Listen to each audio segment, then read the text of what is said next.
Notre Dame podcaster. Okay. What's this one about? Oh, making the old racist remarks towards Miami players. We can show you better than we tell you first. The biggest advantage that Notre Dame has is that Miami is a bunch of unintelligent thugs that just play instinctually and not wisely. And the best thing about Miami, for their purposes, is that they're a bunch of unintelligent thugs who just play instinctively. So it's the best and the worst thing about Miami. You know what happens when you have people from the same hangout spots? Like they probably all go to the hookah lounge and laugh at each other's jokes. That's the part that irritated me there. They just thought they was just so cute. They're just so funny and cute. You're not. Our colleague knows that. TYT Sports host Rick Strom gives his take on the matter. That man's name is Ryan Downey, who said that. His co-hosts are Jonathan Spadea, Chase Gund, and Robbie Rhinesmith, and they encouraged him to say that.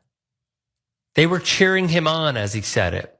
They were smiling and nodding in approval of him saying that. Downey would private his Twitter account, but before doing so, said, "Not sure if you saw, I was shocked and surprised to see people thinking this had any sort of racist undertones. It did not. Sorry if I offended anyone. I only meant players out there picking fights, only hitting hard, taking dumb penalties. Truly sorry." So, no, I reject that. I reject it because you're really trying to frame you depicting a predominantly black football team as unintelligent and thugs, both key buzzwords that are racist tropes in going after black folks. And you basically saying that, no, it equates to dirty football players and bad football players. Nope. Not going to happen here. You're not going to see me defend any of that. And no one else should. Because what this saltine man is doing is showing how far back we can possibly go by remaining in present day. This goes back to 1988, the Catholics versus convicts story, where Notre Dame was portrayed as the good, God-fearing white boys from Indiana who were just so great. They're just so compassionate. They just had everything. They had it all. And then via the Shadow League, Miami were depicted as black thugs, gun-wielding crack dealers who were terrorizing America's urban streets in the Reagan era and headed for a life of criminality. And as a matter of fact, I know that they appreciate this because one of those podcast hosts had Catholics, convicts in their little handle. So no, I don't buy what you're saying. They knew exactly what they were doing, didn't they? Exactly what they were doing. Okay. And Rick's so right when you harken back to that time. I just watched a documentary, I don't know where, on the Catholics versus convicts controversy. And it was so clear that we hadn't really come far, not far enough. I mean, the reporters, mainstream back then, they all bought in. Like no one flagged it as, this is a little wee bit racist. No, it was fine. It's just the way we talk. And it kind of just went over a lot of people's heads. So here's what's going on in this one, folks.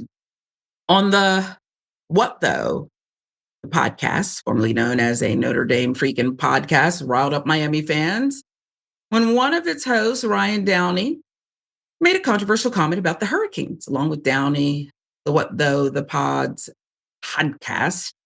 I don't even like the name. I want you to change it. It doesn't roll off the tongue. So you're irritating me. I don't find you funny. And I don't even like the name. I'm done giving my own commentary for now, and I'll give you the rest. Hosted by Jonathan Spadea, Chase Gund, Robbie Rhinesmith. After a clip of Downey's comment surfaced online, the podcast immediately came under fire.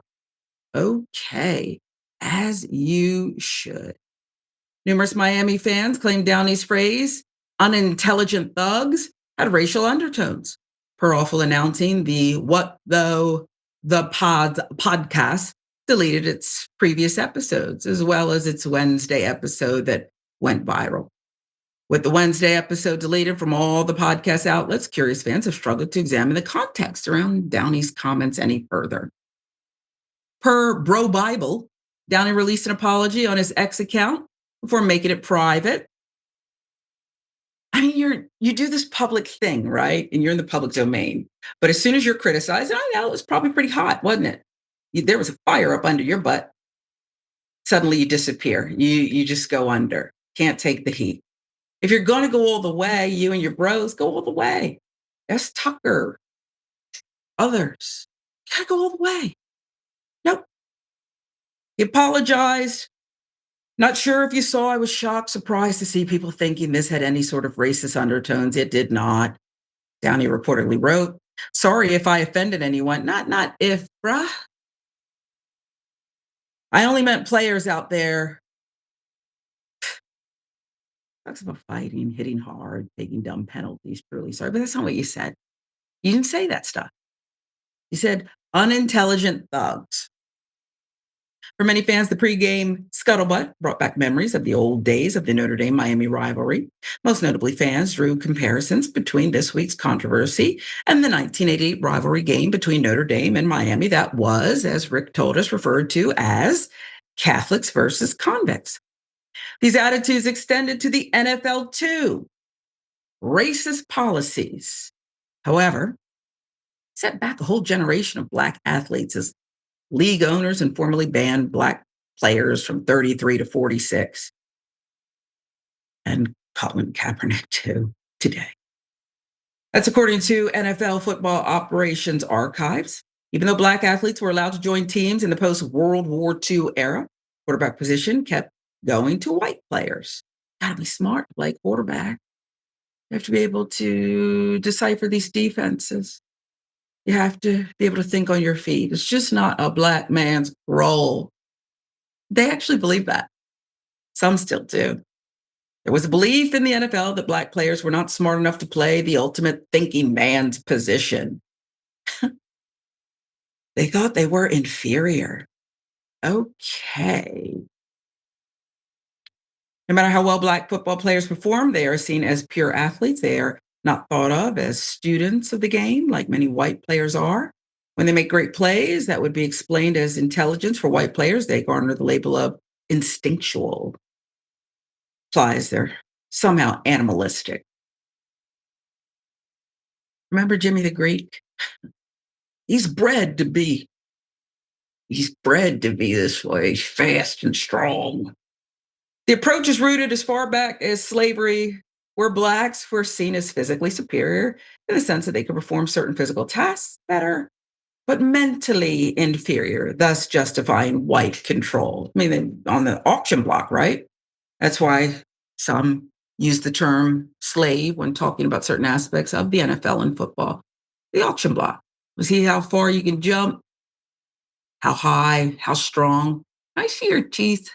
That's how sick it is. Sick.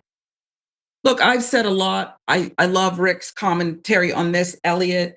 I don't care for Notre Dame because it's just like this. I don't know. I just don't like. I love Jerome Bettis, the bus. I think his son goes there now too. So I love the bus, even though I grew up an Eagles fan. He was with the Steelers. Other than that, you can keep him. What say you about all this?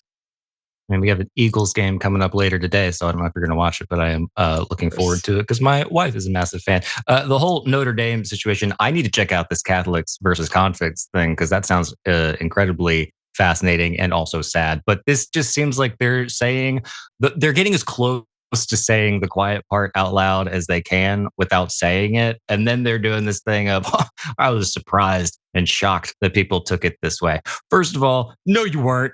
You're probably, I'm going to go out on a limb and say you're lying. And then second of all, let's just say hypothetically that you truly were like shocked by that. Doesn't that tell you something? Doesn't it tell you something that if all of a sudden the entire online collective of people who is just shutting you down, doesn't it tell you something if you had no idea that that was coming, that you might have inherited some kind of antiquated worldview that you are unconsciously passing on to your audience? But I don't think it's unconscious, because when they're saying it, you see these dudes reacting and kind of clapping, and they're all just sort of like just seals, just like, yeah, do it, do it, do it. And I think they get a kick out of it. And it's only when it comes back to bite them that all of a sudden they're like, whoa, whoa, whoa. Hey guys, this is an overreaction. It's like, it's not an overreaction. It does have roots in slavery, and you're not fooling anybody anymore. So it is sad. I know this is really prevalent in football, whether it's college or pro. And it is honestly, I think it's good when this kind of thing happens to be able to point to and be like, you know what, here is what we're talking about. When we sound like we're being alarmist or what is it, woke, another great example. These are coming from real world examples, and they have antecedents in history that maybe this dude should look up before he, plays the innocent card so much. That ain't a PhD in waiting talking. I love the way you put that. And I agree. And on page 242 of that's right. To your citation. Look, I agree with you, and I too am glad it happened. Now that you mentioned, I'm glad it happened. I'm glad that people at least reacted to this in this way, because there's this blanket thing. Remember, it wasn't that long ago in the NFL and the whole concussion scandal and who gets paid and how they, deliver the checks and the percentages. And Black players they started a baseline down here because they're not smart. And I mean, it was crazy. And that was seen as like, you just had reporters on ESPN just explaining it like it was no big deal. It's a very big deal. Kudos. Wonder if they'll come back. They got to change the name. Change the name. I'm just not a fan. So maybe I'm not your target audience.